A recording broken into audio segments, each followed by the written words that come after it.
having learned from all of that, what are some practical ways that you would encourage couples to pause and to communicate and check in with one another in the midst of high caregiving seasons?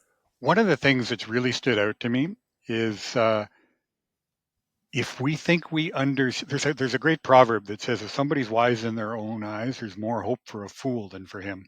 Yeah. And that's a really uh, uh, easy proverb to look outward with and to say, yeah, that applies to you. Um, but what we learned over and over and over, and we're still learning, is we have about a 50% accuracy rate at understanding the other person.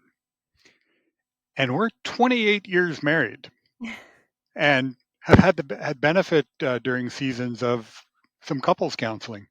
Like, Mhm. what's wrong with us? And my answer to that is that's just humans. Yeah. Like, I interpret even now, 28 years later, and it's not that I haven't grown, it's just that human wiring is just a little bent sometimes. I still interpret things she says through a filter of what my mom said meant when she said it, Mm. or through a filter of what I mean when I say that.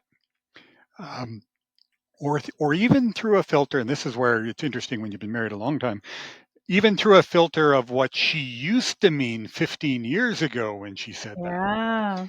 Uh, and uh, it takes a lot of personal. So, my advice would be your personal growth journey of understanding yourself and how you hear and what you hear is probably 100-year exercise. At which point we graduate, and so make no assumptions. Right, right. That's really good. I love that. And I mean, it's very simple and it's very practical. And we talk about that a lot on the show of, oftentimes I'm not just asking you to employ tools, I'm asking you to examine yourself. And Mm, so much of whatever calling is placed on us, whether it's parenting biological children with special needs, whether it's saying yes to adoption or foster care kiddos who've come from hard places, there is so much growth that happens for us personally mhm. as a result of taking on these callings. So I'm curious for you, Daryl, where you feel like you have grown the most in this almost 25-year journey. Where has God grown you the most? So I think the growth curve started on an accelerated basis. I was not prepared to be a father. I don't mean that financially, intellectually, many things, but I had no model. I Mm, also grew up without aunts and uncles. I talk in something more about the discovery of them about 3 years ago, which was been a real blessing in my life. Totally different topic, but um, I had no model to go by other than the friends that I curated as an adult and then books I read, which are of limited value if you haven't just absorbed it as part of your neurological cultural development growing mm, up. right. And so I was going into parenthood probably, I've described it once as feeling like I was going to operate the fatherhood business behind 3 or 4 layers of dirty plexiglass.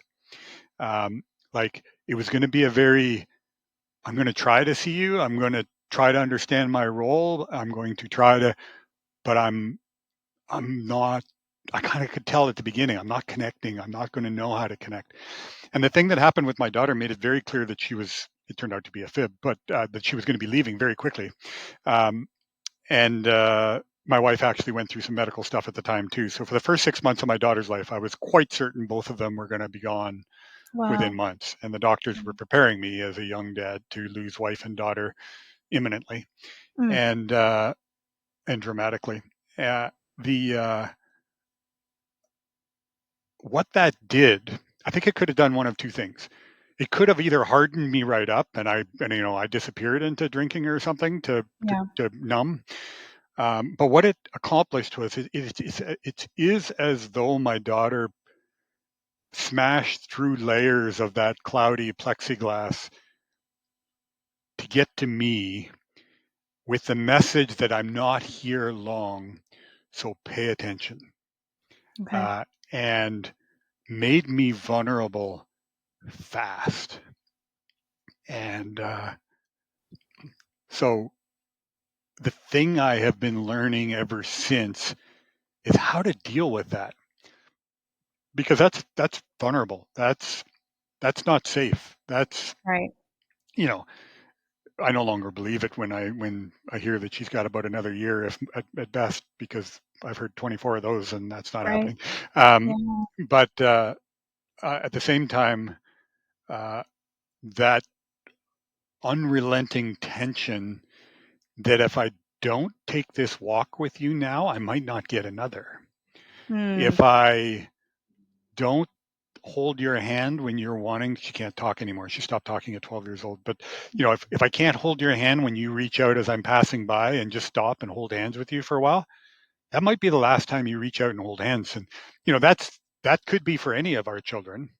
Right. Uh, but she's just made it bizarrely evident but that's actually a real thing with her. Now, after 24 years, it's kind of becoming, are you sure?